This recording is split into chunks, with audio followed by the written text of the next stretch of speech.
Bismillahirrahmanirrahim. Assalamualaikum warahmatullahi wabarakatuh. Para ulama mengingatkan seharusnya bagi orang yang berakal harus sedar daripada kelalaiannya, dan tanda-tanda kesedaran itu boleh dilihat pada 4. Yang pertama, mengatur urusan dunia dengan tenang dan berasa masih banyak lagi waktu. Yang kedua ialah memperhatikan urusan akhirat dengan cermat dan sungguh kerana berasa waktunya mendesak dan tidak dapat ditunda. Yang ketiga, mengatur urusan agama dengan rajin-rajin mencari ilmu. Dan yang keempat, bergaul dengan sesama makhluk dengan saling nasihat dan juga sabar. Perkara yang pertama, sebagai muhasabah untuk kita semua, terselamat kita daripada kelalaian apabila kita mengatur urusan dunia dengan tenang. Maknanya, sebagai contoh, bila saya tanya tuan-tuan dan puan-puan yang hadir pada malam ini, menuntut ilmu ni soal agama ke ataupun soal dunia? Boleh tak kita bertangguh seketika untuk tidak melihat TV? Boleh ataupun tidak kita bertangguh seketika untuk makan malam? Boleh tidak ataupun seketika kita menangguh untuk melihat isteri berada di rumah? Jawapannya boleh. Lantaran itu, bagi orang yang sedar, orang yang terselamat daripada kelalaian, mereka menyusun atur urusan dunia ini dengan tenang. Tatkala nanti bila dia balik ke rumah selepas daripada dia menuntut ilmu, walaupun sedikit, urusan dunia itu akan mudah diatur. Pasal urusan-urusan itu telah pun kita buat dan kita tahu. Manakala urusan dunia, manakala urusan akhirat, yang kalau malam ini merupakan malam terakhir kita, maka urusan akhirat nanti adalah urusan yang baru kita nak tempuh. Lantaran itu, kata para ulama, bagi orang yang dia sedar, terselamat daripada kelalaian, mereka menyusun atur dunia ini dengan tenang dan masih merasakan banyak lagi waktu untuk diperbuat. Manakala yang kedua ialah memperhatikan urusan akhirat dengan cermat dan sungguh kerana berasa waktunya mendesak dan tidak dapat ditunda. Memperlihatkan urusan akhirat dengan cermat, dengan erti kata yang lain, berhati-hati dalam melaksanakan perkara-perkara akhirat. Di antaranya tidak masuk padanya riak, tidak masuk padanya ujub, tidak masuk di dalam amalan-amalan dia perkara-perkara takabur. Tidak cukup hanya dengan itu, memerhatikan bahawa dia melaksanakan setiap daripada ibadat dia mestilah berasaskan kepada ilmu. Tidak hanya sekadar mengikut sahaja, tanpa ada pegangan ilmu yang benar-benar. Kenapa tuan-tuan? Kerana yang akan menerima amalan kita ialah Allah. Dan apabila Allah yang menerima, maka kecermatan Allah dalam menerima satu-satu ibadat itu amat teliti. Dia tidak sama seperti mana makhluk yang boleh punch card walaupun dia tak masuk mengajar, yang boleh sign walaupun dia tak masuk untuk mesyuarat tersebut. Tapi Allah tidak begitu. Allah menilai setiap daripada amalan kita. Lantaran itu, mengelak daripada kita menjadi orang yang lalai dengan cara memperhatikan urusan akhirat dengan cermat dan sungguh-sungguh. Kerana seperti mana yang saya katakan tadi, yang akan memeriksa perkara-perkara akhirat ini ialah Allah Subhanahu wa ta'ala. Lantaran itu, kalau kita melihat banyak di kalangan para ulama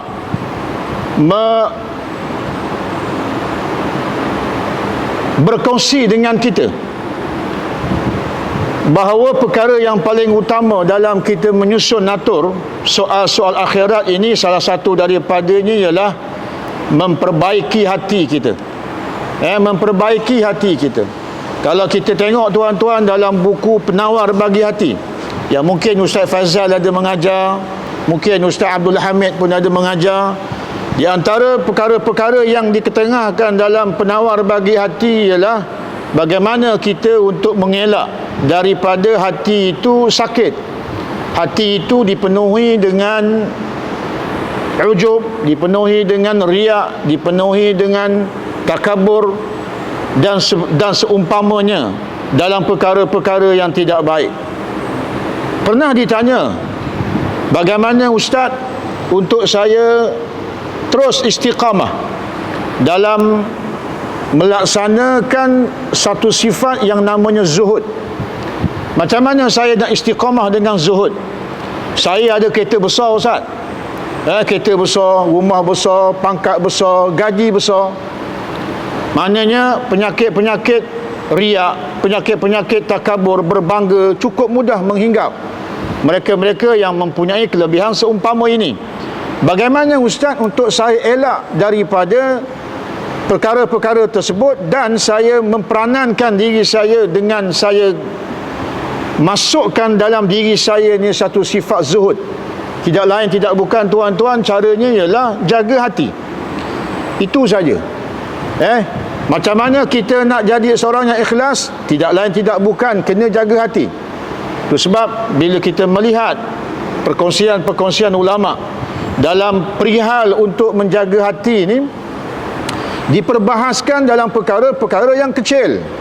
Di antaranya merujuk kepada perbuatan-perbuatan anggota badan. Dimulai dengan mata, dimulai dengan telinga, dimulai dengan percakapan mulut, kemudian tangan, kemudian kaki, kemudian kemaluan, kemudian perut.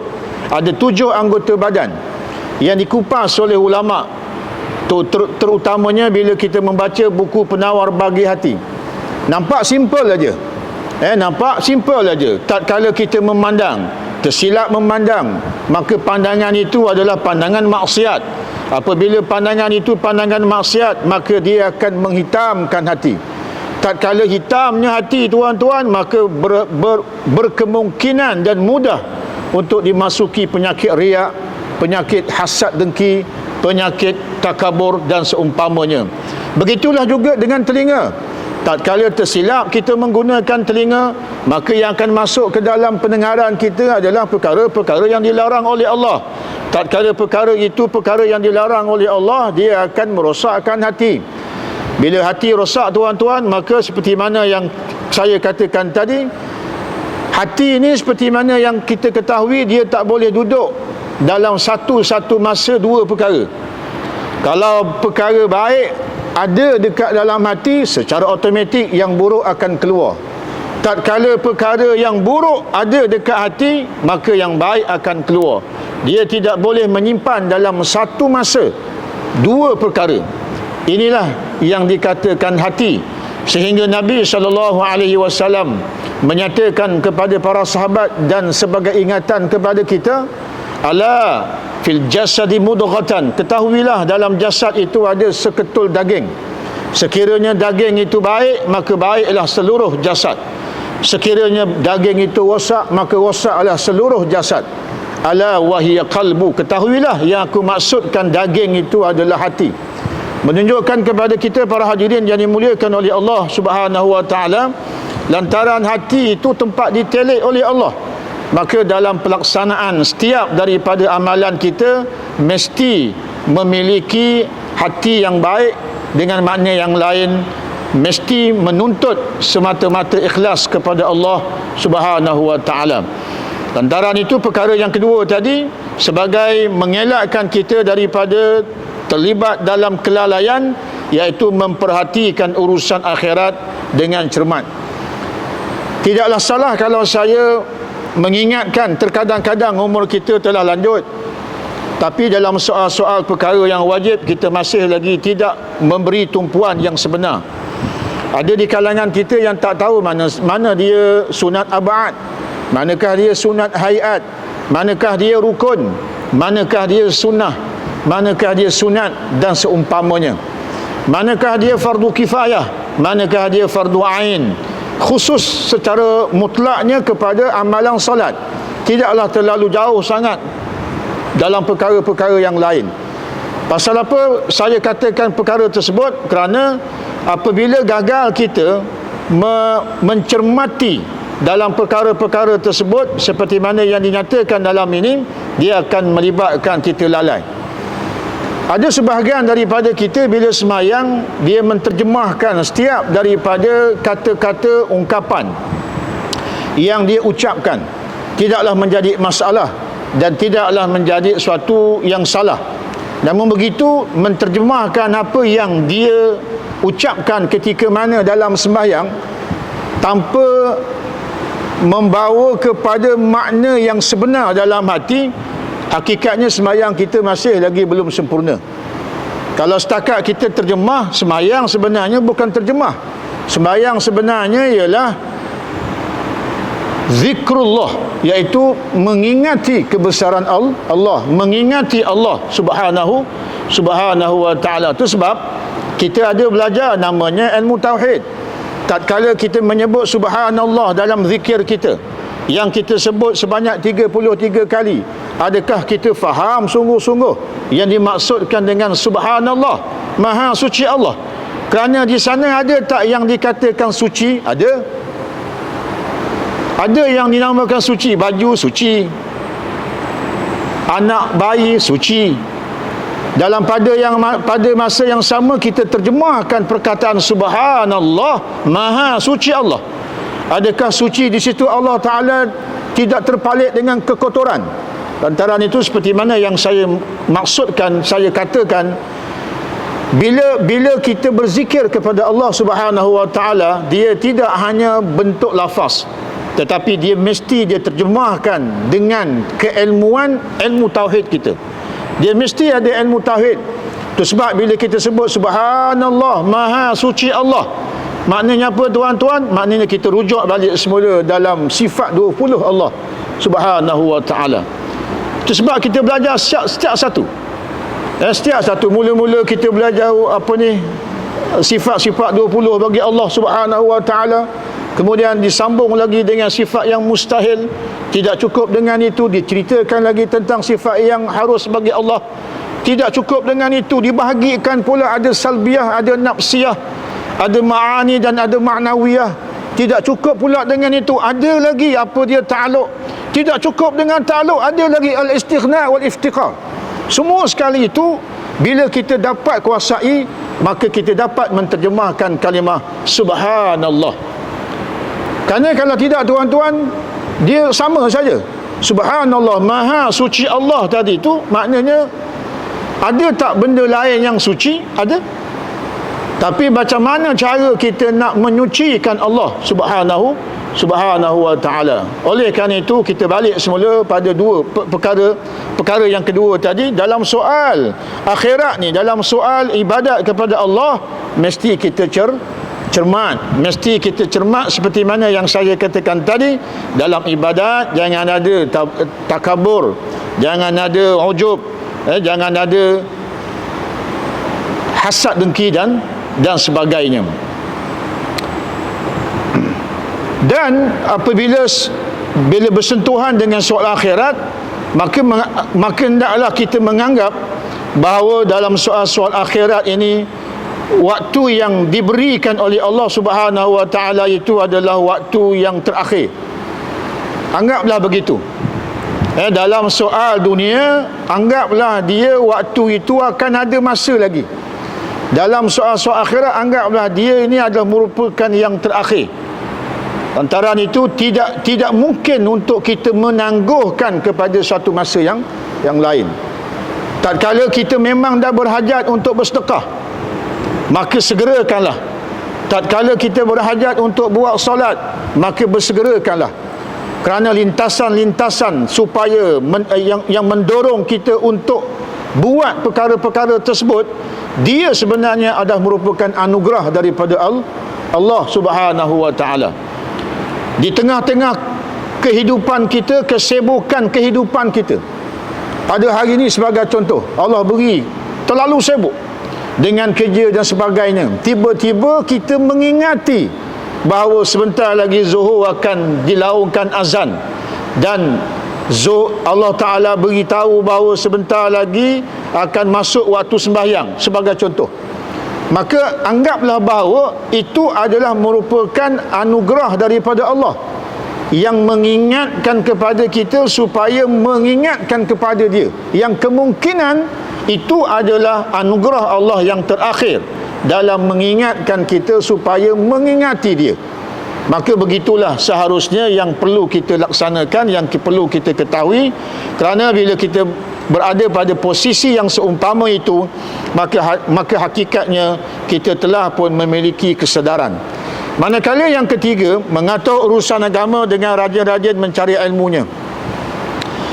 Mengatur urusan agama ni, salah satu daripadanya ialah dengan mencari ilmu. Allah Subhanahu wa taala menganugerahkan pada kita pada hari ini jam yang begitu banyak, minit yang mungkin ratusan, saatnya yang mungkin ribuan, yang Allah Subhanahu wa taala anugerahkan kepada kita. Curilah masa-masa yang Allah Taala anugerahkan itu untuk kita berada pada posisi sedang menuntut ilmu. Walaupun yang menyampaikan itu ataupun setiap benda yang disampaikan itu kadang-kadang bahkan acap kali benda-benda yang berulang. Saya datang mengajar, benda yang sama juga. Nanti Ustaz Mazlan datang, benda yang sama juga yang diingatkan. Kemudian Ustaz Fazal pula, benda yang sama. Ustaz Samsudian datang, orang yang alim datang, benda yang sama juga. Tapi kita mengambil kesempatan untuk berada dalam majlis umpama itu. Pasal apa tuan-tuan? Pasal setiap benda ketika mana kita berada dalam majlis ilmu, tak kiralah apa jua tajuk dia, di penghujungnya nanti dia akan memberi sedikit sebanyak kesedaran kepada kita, menyelamatkan kita daripada kelalaian. Itulah kelebihan menuntut ilmu. Saya pernah berkongsi dengan tuan-tuan bagaimana kisah hadis Nabi sallallahu alaihi wasallam apabila malaikat diarahkan supaya melihat orang yang hadir dalam majlis ilmu untuk dianugerahkan beberapa perkara. Di antara anugerahnya ialah keberkatan, di antara anugerahnya ialah rahmat Allah dengan pengampunan dosa-dosa, di antaranya adalah anugerah taubat, penerimaan taubat daripada Allah Subhanahu wa taala. Maka malaikat akan mencatat setiap mereka yang hadir dalam majlis ilmu dan memberi kelebihan-kelebihan itu. Dalam pada masa yang sama ada seseorang yang hadir ke masjid, yang hadir dan duduk dalam majlis ilmu, bukanlah sebenarnya dia nak belajar ilmu, bukanlah sebenarnya dia nak menuntut ilmu, tapi sebenarnya ada urusan lain. Yang selalu saya beri contoh, kemungkinan dia bergaduh dengan bini dia. Mungkin dia bergaduh dengan bini dia waktu asar tadi. Jadi oleh kerana tak larat dengan leteran bini, lebih baik aku pergi ke masjid, tenang sikit. Maknanya dia pergi ke masjid bukan pasal dia nak belajar. Dia nak pergi masjid kerana tak nak dengar leteran bini dia. Tatkala itu malaikat berkata kepada Allah, ya Allah, orang macam gini macam mana? Nak beri ke tak nak beri kelebihan orang menuntut ilmu? Allah Subhanahu wa taala berfirman kepada malaikat, engkau tulis juga pada dia seperti mana engkau menulis orang-orang yang mendapat anugerah tatkala dia mempelajari ilmu pengetahuan. Antara itu para hadirin yang dimuliakan oleh Allah Subhanahu wa taala sekalian, maka posisi orang yang menuntut ilmu ni terlalu tinggi.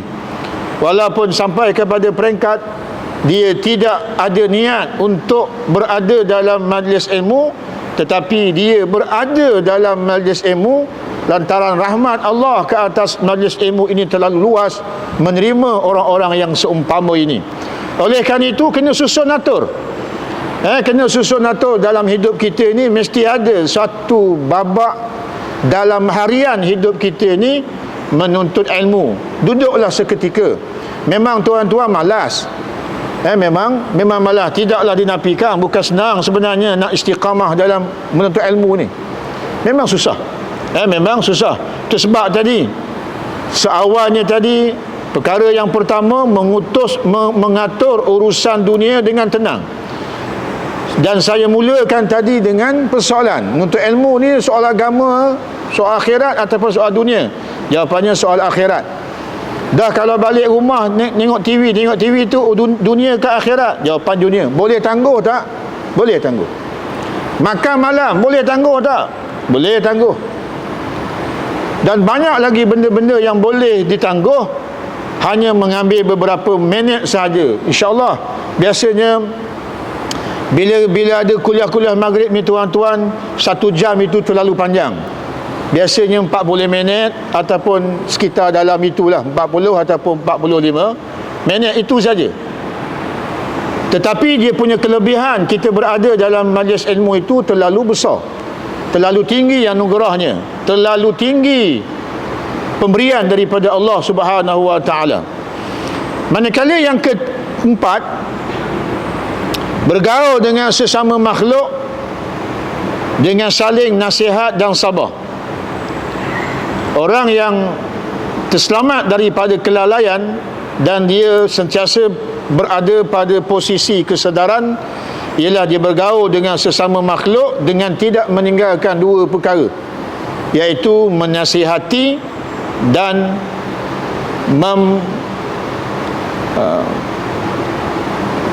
memakaikan dalam diri dia dengan sifat sabar. Menasihati ni memanglah, kalau kita lihat tuan-tuan, memanglah dia adalah orang yang sedar. Orang yang sedar. Itu sebab kita tengok ada jemaah-jemaah kadang-kadang lepas daripada sembahyang dia sampaikan beberapa pesanan. Ini sebenarnya adalah tuntutan daripada agama.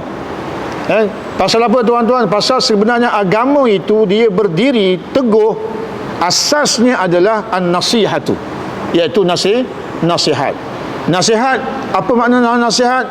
Kata Nabi SAW, nasihat untuk Allah, untuk Rasulullah, untuk para umat ataupun muslimin dan muslimat. Jadi bila dikatakan nasihat untuk Allah tu apa dia? Nasihat untuk Allah itu kita memberikan peringatan-peringatan, memberikan nasihat-nasihat, memberikan kesedaran dalam masalah keimanan kita kepada Allah Subhanahu wa taala. Yang seumpamanya tadi saya katakan, tak kala kita menyebut subhanallah, kita sebut Allahu Akbar, yang dilantunkan sebanyak 33 kali selepas daripada sembahyang, dia mestilah terkait daripada hati dengan kita memahami sebenar-benarnya dan mengenali Allah sebenar-benarnya. Dia termasuk daripada nasihat. Nasihat untuk Rasul ialah berpesan kepada khalayak, berpesan kepada sahabat handai kita dalam soal mengikuti sunnah Nabi sallallahu alaihi wasallam, dengan mengenali Nabi itu sendiri. Kerana seperti mana yang kita tahu, sunnah itu ada macam-macam sunnah. Ada yang sunnah wajib, ada yang sunnah haram, ada sunnah yang harus, ada yang sunnah kategorinya sunat. Kalau yang wajib itu adalah sembahyang sebagai contoh, bercakap benar dan sebagainya. Kalau yang haram itu tidak boleh mengikuti Nabi dalam sunnah untuk Nabi tapi bukan sunnah untuk kita. Apa dia? Kahwin lebih daripada 4 sebagai contoh. Yang harus yang harus makan minum, itu semua sekali itu adalah merupakan sunnah-sunnah yang dikategorikan sebagai sunnah yang harus. Baik, jadi maknanya orang yang terselamat daripada kelalaian dan dia berada pada posisi kesedaran ialah dia melaksanakan tugasan ini. Dia melaksanakan tugasan ini. Bahkan di sana ada firman Allah Subhanahu wa taala menyatakan, kuntum khaira ummatin ukhrijat lin-nas ta'muruna bil ma'ruf wa tanhauna 'anil munkar wa tu'minuna billah. Kamu adalah sebaik-baik umat yang telah dizahirkan, yang telah dihidupkan oleh Allah Subhanahu wa taala di khalayak umat, di khalayak orang ramai. Dan kebaikan umat ini yang dianugerahkan oleh Allah Subhanahu wa taala ialah disebabkan kerana dua perkara. Yang pertama sekali ialah menyeru dan mengajak orang buat baik. Maka dia termasuk, tuan-tuan, makna nasihat tadi. Ya, dia termasuk mengajak orang buat baik dan sedaya upaya mencegah daripada berlakunya kemungkaran. Benda ini dia mesti seiring. Tidak boleh hanya sekadar mengajak orang kepada kebaikan, tetapi program-program kemaksiatan, program-program yang berbentuk lara dan sebagainya dibiarkan, tak boleh. Ajak orang buat baik, dan dalam pada masa yang sama perkara-perkara dan program-program yang berbentuk kemaksiatan perlu juga ditutup. Itu sebab dalam mengupas tajuk ini di kalangan para ulama, dia menyatakan bahawa al-amru bil ma'ruf wan nahyu 'anil munkar sebenarnya menuntut kepadanya kekuasaan. Itu sebab kalau kita melihat, tuan-tuan, di kalangan para ulama menyatakan bahawa ayat ini agak simple, agak mudah, tetapi sebenarnya penafsiran dia menuntut kepada kekuasaan. Kerana dengan kuasa sahaja boleh melaksanakan sesempurnanya apa yang dinamakan sebagai amal ma'ruf. Maka adalah kata-kata negara berkebajikan dan sebagainya. Kemudian pada sudut mencegah daripada kemungkaran, maka kita memerlukan kepada kekuasaan dalam menghalang sesuatu kemaksiatan itu berlaku. Itu sebab bila seseorang itu ada kuasa, maka tuntutan nahyu 'anil munkar itu cukup mudah untuk kita laksanakan. Ini juga termasuk daripada yang dikategorikan sebagai bergaul sesama makhluk dengan saling nasihat dan sabar. Para hadirin yang dimuliakan oleh Allah Subhanahu wa taala, dan di sana ada dinyatakan yang paling utama bagi orang yang sedar ini, di samping 4 perkara tadi, yang pertama sekali perlu menjadi keutamaan, iaitu yang pertama tekun beribadah kepada Tuhan. Tekun maknanya apa, tuan-tuan? Maknanya tidak mengambil tugasan-tugasan ibadah ini sambil lewa. Tidak melaksanakan tugas-tugas beribadah ini mengikut mood. Dia mesti mengikut apa yang telah ditetapkan oleh Nabi, apa yang telah difardukan oleh Allah Subhanahu wa taala sekalian. Maka tak kala ada orang bertanya, "Ustaz, macam mana kita nak tekun beribadah?" Macam mana kita nak tekun beribadah? Jawapannya sama, tuan-tuan. Jawapannya sama. Apa jawapannya? Mulakan dengan membetulkan hati dulu. Hati itu paling utama sekali. Sebab kalau kita melihat di kalangan para ulama tasawuf menekankan soal hati ni, pasal apa, tuan-tuan? Supaya hati itu bersih. Dan apabila hati itu bersih, dia beribadat kepada Allah Subhanahu wa taala akan merasa manis. Akan merasa manis. Dia seumpama juga kalau saya dapat sepotong ataupun sepucuk surat, ataupun saya dapat satu mesej, lalu saya membaca mesej tersebut, baca mesej daripada seseorang yang cinta kepada saya, maka luahan-luahan kasih, luahan-luahan rindu, luahan-luahan sayang dipaparkan dalam surat yang sedang saya baca. Tiba-tiba di akhir surat itu, sila sampaikan surat ini kepada anak ustaz. Bukannya pada saya rupanya. Bukan pada saya.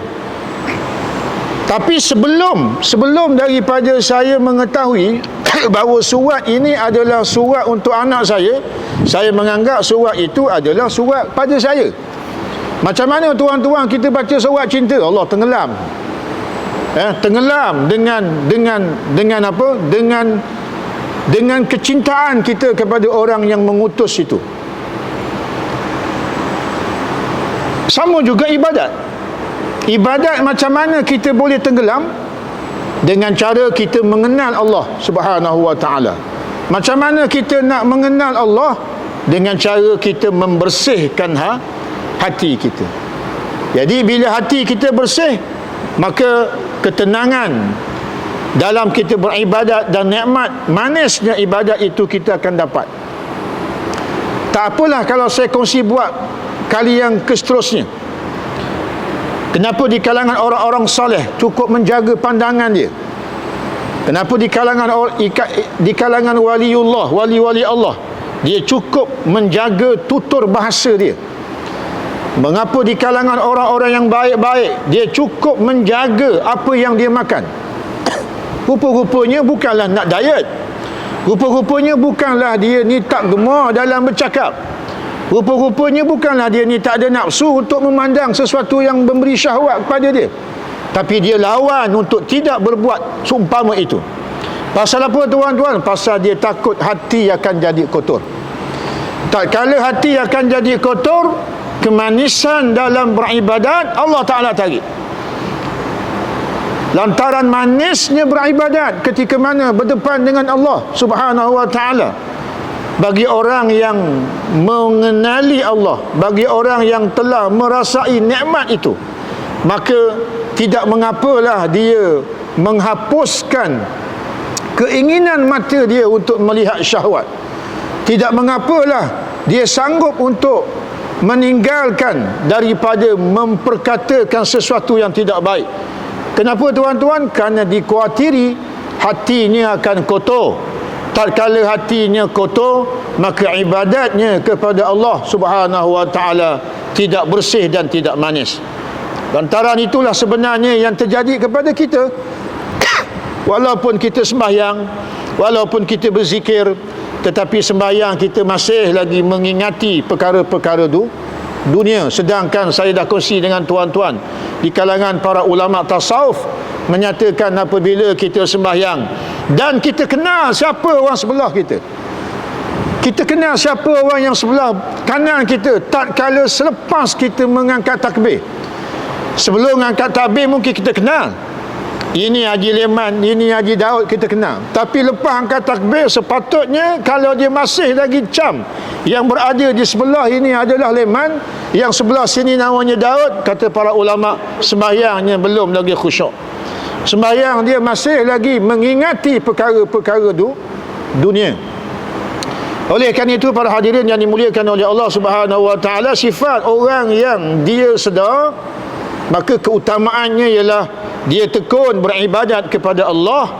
Kerana dengan beribadat kepada Allah Subhanahu wa Ta'ala itu dia akan merasa kemanisan, dia akan merasa kenikmatan anugerah daripada Allah Subhanahu wa Ta'ala. Yang kedua ialah orang itu ialah orang yang sangat berguna terhadap sesama manusia. Kita ni tuan-tuan akan merasa sedar bahawa kita itu diperlukan apabila kita tiada. Apabila kita dah tak ada, orang mencari kita, maka ketika itu kita sebenarnya sewaktu kita ada, manusia memerlukan kepada kita kerana kita berguna kepada manusia. Jadi oleh kerana itu, apa yang nak disampaikan di sinilah yang dikatakan sangat berguna terhadap sesama manusia. Hubungan dia sesama manusia adalah hubungan yang baik. Hubungan dia adalah hubungan yang baik, yang kalau kita lihat tuan-tuan, setiap daripada kita ni memang ada banyak buat salah. Di kalangan para ulama menyatakan bahawa tatkala kita bangkit, tatkala kita hendak tidur, kita telah pun memaafkan setiap daripada sahabat handai kita. Kita telah pun memaafkan, walau sebesar mana sekalipun penggurisan hati kita terhadap tutur kata dia dan perlakuan dia, tatkala kita hendak menghempuskan nafas yang namanya mati, kerana tidur itu adalah mati, kita telah pun memaafkan kesalahan mereka.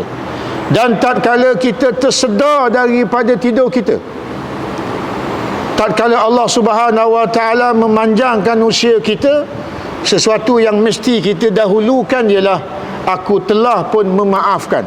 Yang tadi aku memaafkan setiap kesalahan orang. Yang ini orang belum lagi buat salah dengan kita.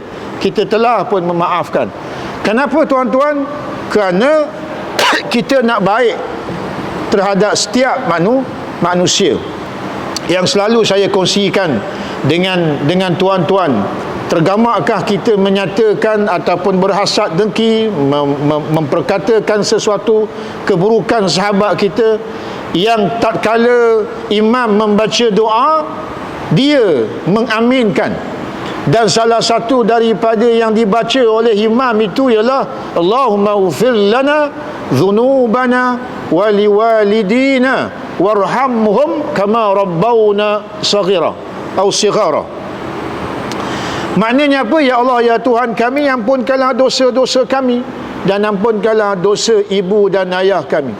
Yang mengaminkan siapa dia? Yang mengaminkan sahabat kita.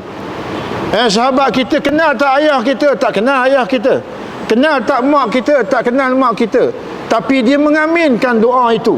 Lantaran itu jahatlah saya sekiranya menyimpan sesuatu perkara yang tidak baik, menyimpan hasad dengki, menyimpan sesuatu yang jahat terhadap sahabat handai kita. Maka keutamaan bagi orang yang sedar dan lalai, iaitu sangat berguna terhadap sesama manusia.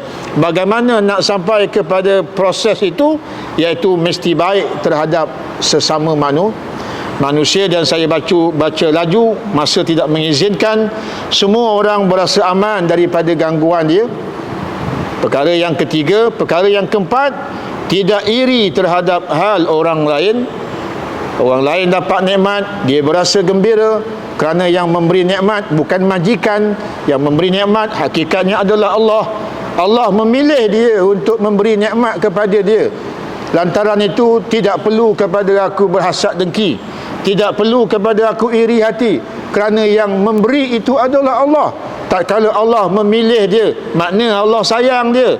Bila Allah sayang dia, tak layak untuk aku benci pada dia.